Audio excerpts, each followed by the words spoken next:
Hi sir. Hi ma'am. Okay, ఈరోజు మనకి sir మీ పేరేంటండి? మోహన్ ధాబా. ఓకే, సో మోహన్ ధాబా గారు ఈరోజు మనకు ఒక స్పెషల్ ఐటెం చేసి చూపించబోతున్నారు. సోయా అండ్ సిసిమి అనేది స్టార్ డిష్ అన్నమాట. సో దానికి సంబంధించింది సోయా అండ్ సిసిమి చికెన్. ఇప్పుడు స్పెషల్ ఐటెం ఇది ఎలా తయారు చేస్తున్నారో మనకి ఇప్పుడు మోహన్ ధాబా గారు చూపించబోతున్నారు. Let me see.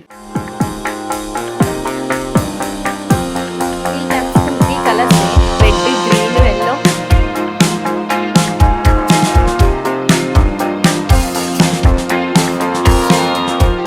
రెసిపీ కోసం ఏం ప్రిపేర్ చేస్తున్నారు అనేది ఇంగ్రీడియంట్స్ మనకు చూపిస్తారు, చూద్దాం. Dry red chilli and garlic వెల్లుల్లి అండ్ జింజర్ అండ్ అల్లం and colour red yellow capsicum 3 colours అండి, red, yellow, green. Spring onion. So ఇవి యూజ్ చేస్తారు. ఓకే, ఎలా చేస్తారు అనేది మనం ఇప్పుడు చూపిస్తారు, చూద్దాం. చికెన్ సోయా అండ్ సిసిమి అని చెప్పాం కదా, సో దాన్ని ఇప్పుడు ఆయిల్లో వేసి ఫ్రై చేస్తున్నారు. సో ఇలా 1 by 1 ఆయిల్లో వేయాలన్నమాట. ఈ చికెన్ని మ్యాగ్నేట్ చేసిన చికెన్ని నూనెలో ఒక 5 to 10 minutes లేదా 5 to 6 minutes బ్రౌన్ కలర్ వచ్చే వరకు ఫ్రై చేయాలి. మామూలుగా చికెన్ ఫ్రై చేస్తే మనకి అట్లా స్మెల్ అట్లా ఏం రాదు.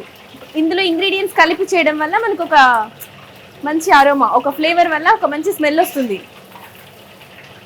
అన్ని మసాలాలు కలపడం వలన. ఇది ఒక సీక్రెట్ అయితే.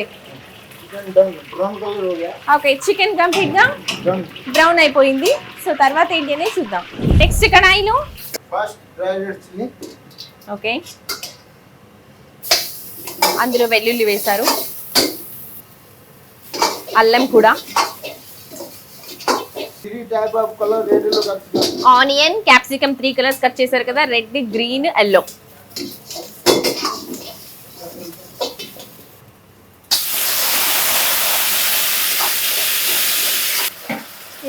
సాస్, టమాటో సాస్ కూడా యాడ్ చేశారు. నెక్స్ట్ ఓకే ఓకే మళ్ళీ చిల్లీ సాస్ యాడ్ చేశారు. Okay, next soya sauce add చేశారు. ఓకే, ఈ సాసెస్ అన్ని మిక్స్ చేసిన తర్వాత చికెన్ యాడ్ చేస్తున్నారు. ఫ్రైడ్ చికెన్, ఆల్రెడీ చికెన్ని ఫ్రై చేశారు కదా, సో ఆ చికెన్ ఇక్కడ వేస్తున్నారు.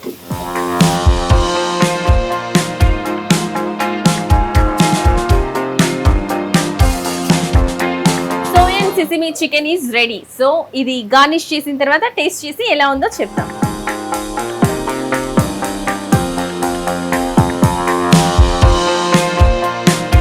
నువ్వులు, సిసిమి సీడ్స్ యాడ్ చేస్తున్నారు గార్నిష్ కోసం. స్ప్రింగ్ ఆనియన్ కూడా యాడ్ చేస్తున్నారు. యా, చూడడానికి అయితే చాలా కలర్ఫుల్ గా ఉంది. చూసారు కదా, మన soya and sesame chicken recipe ready అయిపోయింది. సో చూడడానికి అయితే చాలా కలర్ఫుల్గా ఉంది. ఈ కలర్ఫుల్ రెసిపీని మనం ఒకసారి టేస్ట్ చేసి ఎలా ఉందో చూద్దాం.